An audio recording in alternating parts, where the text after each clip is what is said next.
Hello and welcome to a very special Gundam Battle Operation 2 featuring the MP Qubely, or Mass Production Qubeley if you prefer. This unit is effectively developed in secret for Glimmy Toto's rebellion. Unfortunately, it didn't do very well in the grand scheme of things and was never carried forward in production. It's a culmination of the various design concepts between the Qubely and the Qubely Mark II, and it does have some interesting elements and differences between them. In-game, it's a 650 cost, 700 cost, ground and space capable support, with a ballistic resistance of 25, the plus ones from the upgrade, a beam resistance of 25, a melee resistance of 22, which is not bad for a support, a range strength of 40, melee strength of 25, a movement speed of a fairly hefty 135, and a thrust gauge of 70. For parts, we got close range of 11, medium of 19, and long range of 21.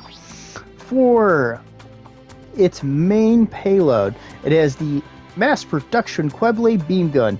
It's effectively and exactly like the beam gun on both the Qubely and the Qubely Mark II. It fires from the wrist, and it will, depending on which way you're aiming, either fire from the right or the left hand, depending on which way the target is. And it has the MP Qubely B Saber, or Beam Saber. It's your wiffle bat and your support. Don't get too hopeful. Then you have the standard funnels of funnel pincers times 8. They fire off to either side of the unit and shoot it from either side. We have the funnels 8 pursue, and what they do is they don't follow or track down your target. What they do is they follow you around and shoot at whatever you're aiming. Then we have active cannon times 2. There is a little bit of a lag for it to switch the cannons up and get into firing, but it is a very nice option. It does one shot, and it does usually stagger quite like your standard beam gun. For skills, we have high performance radar level 2, observational data link, high performance aerospace gimbal, special leg buffer level 2, flight control program level 2, high spec AMBAC level 2, and forced injector, which is always nice to have. Special shoulder buffer level 3. That's 30% less damage when they shoot you in your gigantic shoulders. Then we got damage control and resist move. Resist move effectively gives you a emergency evasion system in a way, but you will still take damage. So I got kind of confused when I accidentally did it and then went, oh, it's just resist move. So it's not bad. They should have just given it emergency evasion system 1 or 2 or something like that. But what do I think of this unit? I want to love this unit, but it has been nothing but a struggle bus for me. I think that they should just give it at least emergency evasion 1 to represent it being based on a fairly agile and quick suit. And maybe give it balancers. I mean, come on, guys. There are suits far lower down that are supports that have balancers. This unit could definitely benefit from a dodge and some balancers. That way it can perform a little bit better and more like what you'd think a Qubely would do. For weaponry, I think the weaponry are fine. It's just a couple skills, and I think it would do much better. But in its current case, it can be a bit of a pain to get anywhere. So let's see how it does in the match to come. Hello everybody and welcome to the match. I will definitely cop to this being a struggle, and you might even say a struggle session of a match. Though I really do like the MP Qubely because I really like the Qubely family. I just think it really needs a couple things to play into it being a mobile, as agile of a suit as they're portrayed as being. In game, it's not terrible. It just doesn't seem to have a massive punch on its side. And we're gonna open up by just unloading on the that guy, that Shiki one. I forget what it's called. The ground type Kai or something to that matter. We're gonna pop a couple shots into him.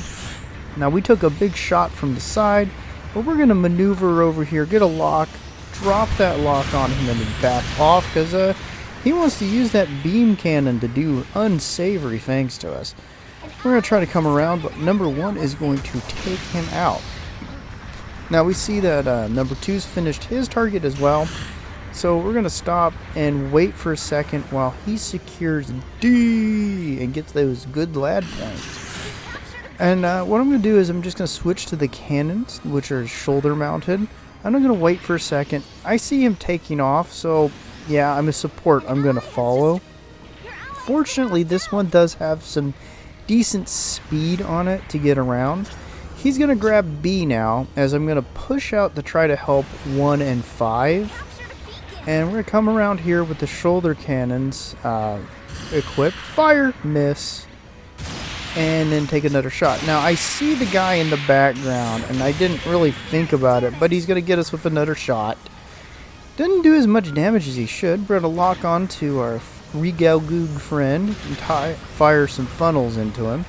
Then I'm going to come up here to try to help 5 and the Rebow. Take another shot, get hit again, and we're going to come in, fire them shoulder cannons, take that kill.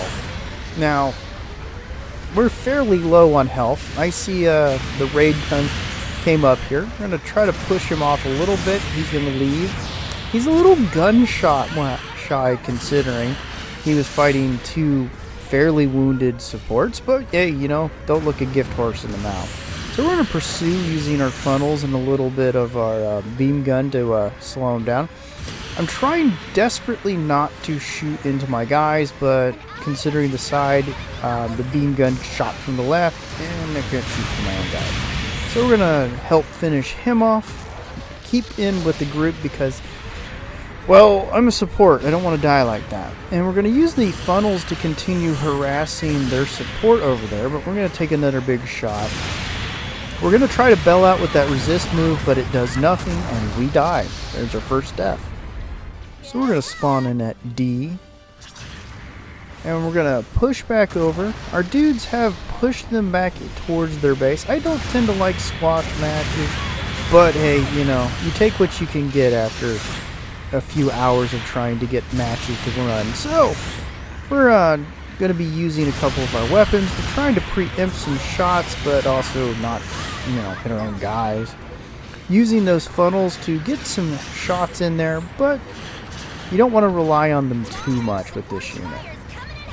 So I'm just kind of trying to move in and out, get a lock on, get into cover, and then use the follow ones to get a little extra shots in there. That hill is being the bane of my existence right now. And we're going to take a few shots as our funnels finish off that guy. We're going to get distracted by trying to go after their support here. But we can't push him quite like we want. He's going to get taken out. And then we're going to realize that our guys have kind of shifted off to the right. And it's not a good idea to stand there. So I'm just going to push back up and take some shots from here. I'm going to pop that into our friendly opposing force support, and we're going to, well, help take him out, not necessarily secure that kill. Now, I saw a guy coming up behind me, so I decided it was time to, you know, mosey on to someplace else. And we're not going to sit there by ourselves as we come back over here. The unit is very good and very quick in some regards, though I think it does lack in a couple others. Damage-wise, it's pretty on par for what you expect, but you can get shut down super duper easy. And we're going to get pushed by the Regalgoog here as I complain about the suit's capabilities. We're going to take that quick shot, get that kill, Shazam, take another sneaky shot in there. And we're going to lock onto the Regalgoog and harass him a bit with the funnels, and then fire a couple of our follows. Now, we're just trying to chip away as we smack him in the face, and he's going to get taken out by good old tradition before the funnels get him. Now, the Fights moved over there, so at this point I decide I want the higher ground. So I'm going to come up here and I'm going to get on top of this little rocky outcropping. I don't know what to call it. We're going to lock onto the Rigelgug because we just seem to be constantly making this guy's life hell. We're going to miss a few of our shots, but we're going to finish them off there. And we're going to turn because, well, Mr. Angry Hyper Bazooka is gone. Now we're going to get a little bit of shots in to help our guys here. Now this is where this unit kind of excels, and I know it's a support, but it does really excel when it can just kind of lay on extra layers of damage. It doesn't really have that one big damaging shot like some of them do. We're going to lock on, wait for the invincibility to stop on him, and then what we're going to do is just keep hitting him with some of those staggers so number one can go in and, you know, greet him in a very productive and healthy manner. Now we've burnt out a good chunk of our weaponry. We're all on, well, cooldown. So we're just going to have to wait. We're not going to be able to go after that kill. And we're going to try to help one again. We're going to throw our stuff out and get that kill. We're going to stop the Rigelgug from his pursuit. And we're just going to keep popping some damage in on him. Don't sleep on the shoulder cannons or beam cannons. They're pretty good for damage, but don't rely on them to save your booty. Lock on, fire the funnels. They're going to finish off the Rigelgug. And I'm just going to come over here and do some fancy stuff in the air. Look at how acrobatic I am. We're going to switch back over, pump some damage right into the support because he does not care anymore. And we're just going to shoot him in the face a lot because, well, padding your score is a thing. Come back in. We're going to get some more lock-ons.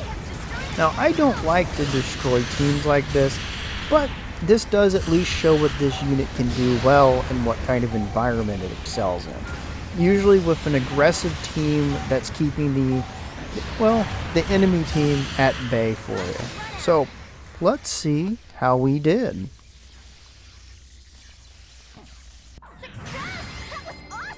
That is a surfboard stance.